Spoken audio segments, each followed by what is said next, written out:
Hello, I'm Dr. Mary Alvord. I'm here to talk to you today. It'll be a short segment on how to run the Resilience Builder program via Telemental Health or video conferencing platform that you might have. I have started, I've been doing virtual online therapy for many years, but since March 14th, I have been running fully 100% virtual RBP groups. And so I wanted to share some of my thoughts and some little tricks that we can use to help engage all of the kids further. First of all, I have my little bag of not very fancy plastic bag with me that I just have on my desk with supplies. I have a ball, which usually is for conversations if we want to do that, but I'll show you how to do it online. I have a dartboard, which we can make on the whiteboard, and I have a leadership award, which then I can send to them via email, and other props, which I will demonstrate. So I'm going to share a PowerPoint.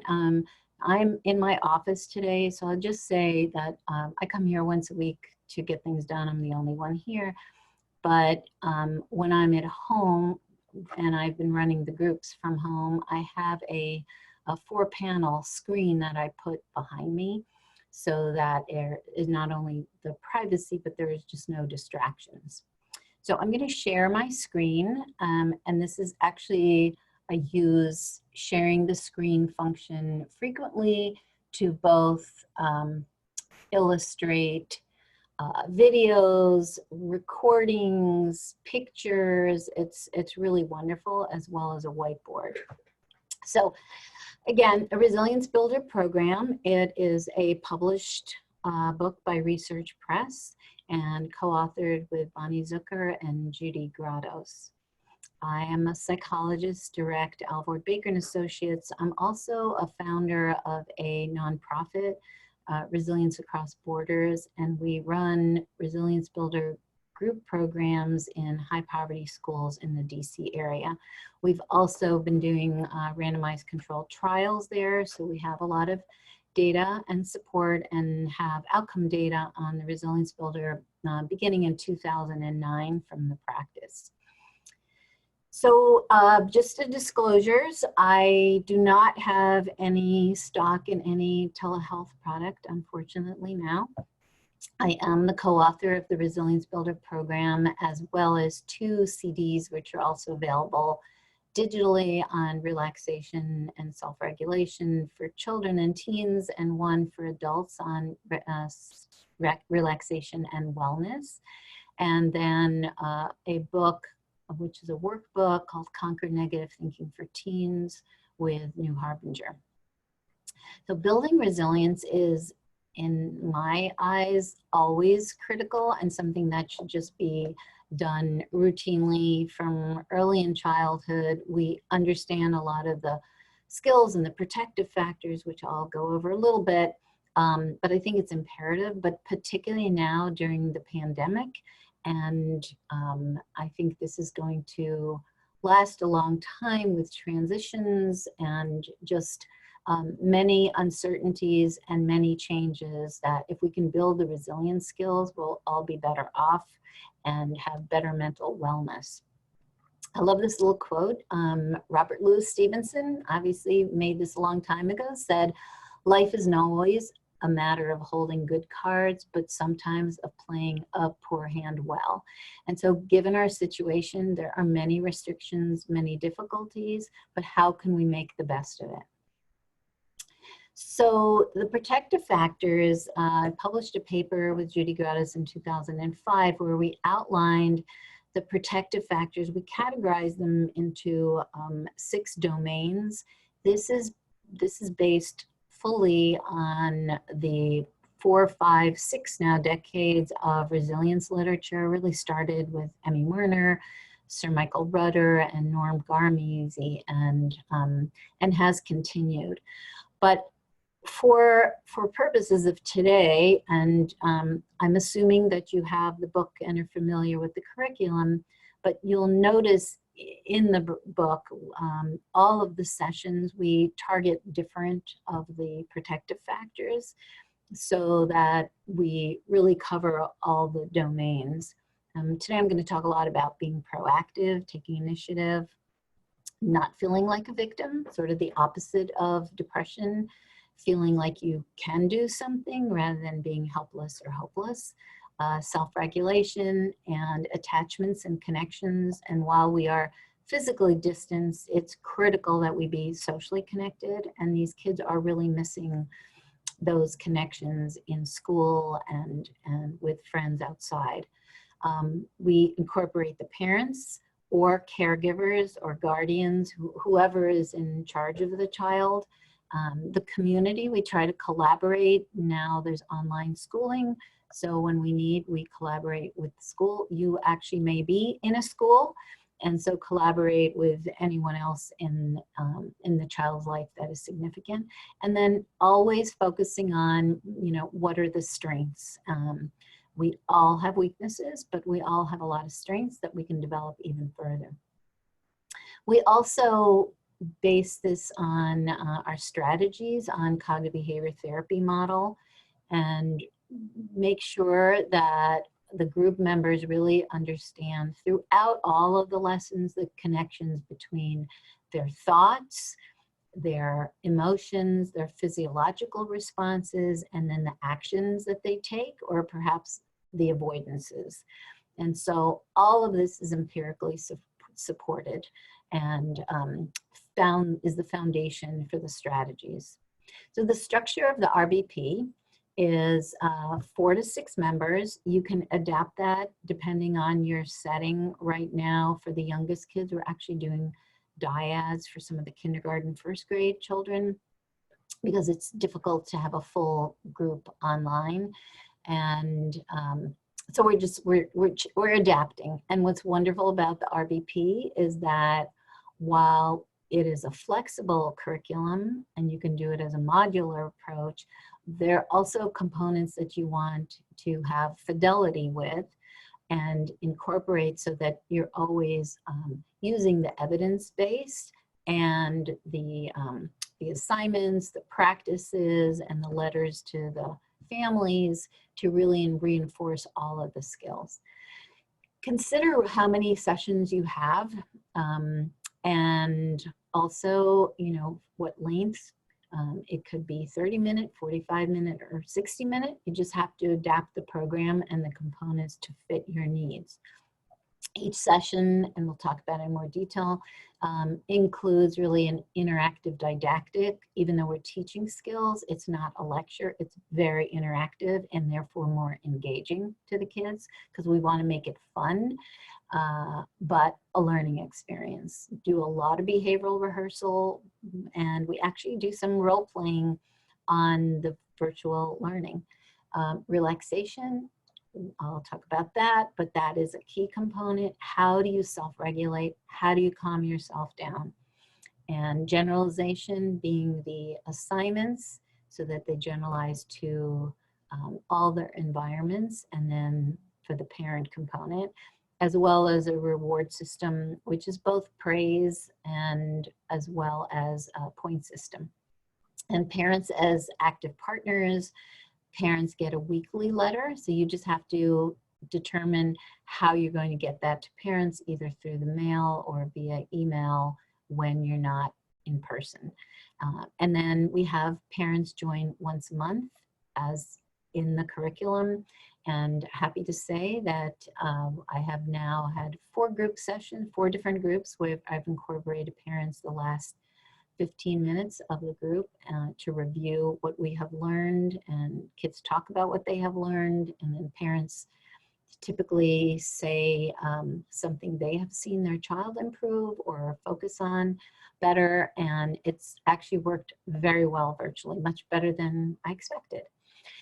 So the group structure is, I used to do in-person handshakes or air shakes, and so that there's not actual touch, but now, oops, All right. But now what we do is as each group member joins the group online, they say hello, we do a greeting, and then I ask them to mute themselves. We review expectations for online behavior. It's going to be different because now they have functions like virtual backgrounds and chat rooms. And so it's up to the leaders to learn those functions. And I disable my chat sessions because I can't monitor them. And we talk about one rule is not having virtual backgrounds so that I can see where they are and also not have that as a distraction. And renaming. So I actually have them often, they start out with their parents' name. I ask them in the beginning to just put in their first name, especially when other parents join for confidentiality. And then I turn off the ability for them to further rename, so we don't have Sam the Penguin as one of the group members. We review the RB, you know, the assignments and the success effort journal. If they have not written down an effort or a success journal, we have them discuss it, think about something they did well that week or they put effort into, because we want to keep the focus on what they are doing, what action they are taking, how are they being proactive. You know, all of it is a process. We do our lesson, and again, it's very interactive. Relaxation, we now pipe in through online the recordings. I have it on my computer from the CD, and that way I can really watch them and have them listen to it. It works out very well. And then the free play has been challenging, I would say, for me, because we've had to think about all group members doing a game for about 10 or 15 minutes and no video games. So we've had to be creative, and I'll share a couple of ideas. And then each session, somebody gets a leadership award, which I then email to them. So here are some suggestions. And again, you can pick and choose from the 30 sessions in the book. But during this time, and I think any time that's particularly stressful, I have been doing sessions on resilience and being proactive. The core of resilience is knowing that while you can't control everything, there are many aspects of your life which you can control. Optimistic thinking, stress management, on the mark thinking, which is the dartboard, and on the mark and off the mark thinking, anxiety management, anger management. And please do look at the curriculum for more details on the lessons themselves, and also choices for handling challenges. You might want to either add or substitute lessons on cognitive flexibility or empathy and perspective taking. Here's an example of one of the Resilience Builder assignments. They're all in the book, and then parents get a letter every week as well. So things that we need to do that are a little bit different for online groups are we really need a telehealth agreement that is signed by parents and caregivers. You're welcome to look at ours on the practice website. It's www.alfordbaker.com. Look at forms and go to the telehealth agreement. You can use that as a model and adapt it to your needs. Think about what toys, games, props that you need to illustrate all the concepts as we do. You know, I also have like a balloon when we talk about catastrophizing and other of those kinds of props. Consider not only your lighting, because you need to be well lit, and so do they, so that everybody sees each other well, but also what's in your background, so that it's not distracting and that they don't have things in their background or on their desks that are distracting. Who's going to be in the room? We ask for privacy, but sometimes, you know, we discuss this beforehand with parents to have kids use headsets, preferably if there's not a lot of people can hear nearby, but to maximize as much privacy as possible. And then also cue the parents when they need to have props always the assignment nearby. We ask them also to usually have pencil and paper, and then rubber bands when we do the resilience lessons. And then think about what games you're going to play using the whiteboard. We've created some tic-tac-toe games that we have made with and putting in, or bingo, and putting in, instead of numbers and letters, we have them answer questions, something to do with the curriculum. Incorporate movement. I would say that's really critical, especially if you're doing a full hour group. It's important for the kids to stand up and stretch, or what we have now used that a couple of the psychologists in the practice made up is a scavenger hunt based on the Resilience Builder program. One I actually did yesterday was I set a timer for a minute, and they had to find something in the room they were in that calms them down and share it. So it was a way to break it up, but it's also very relevant to the lesson, and they got some movement in there. Here's an example of how we do the points chart, and we have the kids' names. These are made up names. I mean, they're real people's names, but nobody in my group. I just made these names, check marks for when they bring the assignment, when they talk about it, when they're cooperative, when they do the success effort journal. And then at the end, another point for cooperation. I give a star for a leadership award. So they usually get 5 points, and then the leadership award. If they don't do it, here is a mark that I just designate, because if they haven't written down the effort journal, the success journal, I really want them to talk about it. And so they get some credit for that, and that's the blue mark. Instead of the cube that we use in the book to take turns, somebody online made up this wonderful wheel of names.com. Go to that, it's great. You can put in names, you can put in topics, and it's basically a wheel that spins, and then you can determine who's going to speak or who's going to talk about the topic that you chose. So I use Zoom, and we have the whiteboard that's incorporated. You can go to a tab here to go to page 2. And so I have always sort of my points chart and my behavior management system on page 1. And then we do the lesson on the next one. So just, it's in the book, but just to give you an idea how we do it online, everybody gets their rubber band, and we talk about how resilience is when you're stretched and you're distressed and you're upset and you have so many challenges, and what happens is, oh, it snapped. We don't want it to snap. So we're going to get maybe a different rubber band, and we're going to do it to the point where it does not snap. But our bodies are very tense. Our muscles are tense. So what we need to do is come up with a lot of strategies to slowly come back to a calmer state, a more relaxed state, and a more flexible state. When we're more flexible and calmer, we can actually think more clearly, and our moods are better too. We also have a stretch ball that we use. It's called a high bounce stretch ball.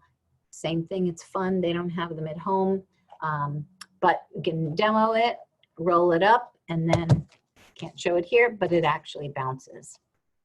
So this is session 2 in the book on unit 1, understanding sort of the core of resilience of being proactive. And so think about what materials you would need and what they need on their end. We also talk about self-talk, because that's so critical. What do you think in your head? And there's a recording on the CD, on both of them actually, for children and teens, but also for adults, on self-talk, because what you say to yourself in your head really guides then your emotional reaction, as well as probably what you're going to do. We talk about pencils have erasers. Why? Because we all make mistakes. We're all human, and we make mistakes, so we want to erase it if we can, but then we want to substitute it with something more helpful. And that's up to us. And that's where we come in with the group. We're going to come up with more helpful behaviors. It's not really you know, I tell parents, don't tell the kids what not to do, tell them what to do. They don't know what not to do. I mean, they know what not to do. They don't know what to do to substitute it. And so that's our focus. What do you do when you make a mistake, but that we're human? The next thing I do is I demo my little turtle. We talk about this turtle can be proactive too. Right now he's stuck on his back. Just like a lot of times we get stuck in our thoughts or we get stuck in behavior. And the turtle has a body. He can wriggle the body and hopefully rock it back and forth and get it to turn. But if not, he can make a lot of turtle noises and squeal, hopefully get the attention of another turtle or another animal that will kindly turn him over. So another aspect of being resilient is asking for help and also giving help when we can. So here's an example of how we use the whiteboard. This is a screenshot, but what's nice is kids can annotate on the whiteboard. You can give them controls. I typically am using the text box instead of sort of the writing, but I will let them, and I'll show you a picture later where they drew a picture of a body, but it takes more time. And so this is how I think the Resilience Builder program is so wonderfully interactive. They come up with a situation, and then we all talk about, oh, what does it mean to be proactive? What's an example? What's an example of being reactive? And what's an example of being passive and doing nothing, and how it doesn't really feel good to do nothing.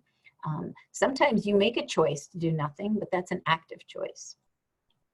You can also make a remote control, and for that they would just need a paper or file folder at home, but it again illustrates that you have choices and that you can think of a happy place, you can use some calming things, maybe going to your dog, change your thoughts, but you have the power.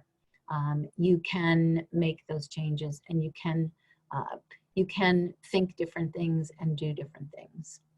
So here is actually more than one activity, but I just put it all on one slide just to give you an example. So here are the rules that we use and that we lay out. I actually post them every session. We just review them quickly. Here's one of the lessons we did on sort of what I can control, what I can't control. Here's a kid wrote, or I have them draw pictures sometimes. Here is what we use for the behavior management. It's on a separate page. And then here is a body that someone drew to illustrate, and then they each contribute where in their body do they feel the stress. We can't have a dartboard now, so I make a dartboard pretty easily with the whiteboard. And here's an example of someone who drew sort of the what if thinking, the catastrophic thinking. Microsoft also has a free whiteboard app if you are using a different platform that doesn't have one. Here's just some ideas of simple games that you can use. I mentioned a scavenger hunt.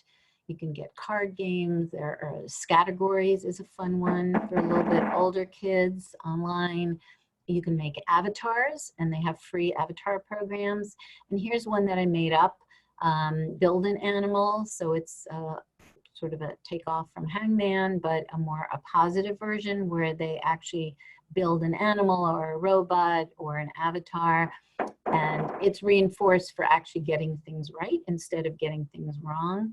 And they've had fun with that, so they can draw with that. And just in summary, determine the topics, the number of group members, how much time you have, the telehealth agreement.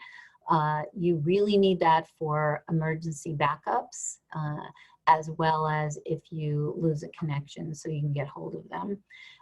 Determine how you're going to communicate with parents, the setup of the room, understand your video controls. Really important to practice and play around with it with a friend first before you run a group, and think about what online games will incorporate all the kids that can be engaging and that are really appropriate. So if you have kids with more learning issues, language disorders, then you may stay away from the word games and go to other kinds of games. And think about how to incorporate the parents and expectations. So thank you very much for listening. I hope that you find this helpful. Bye-bye.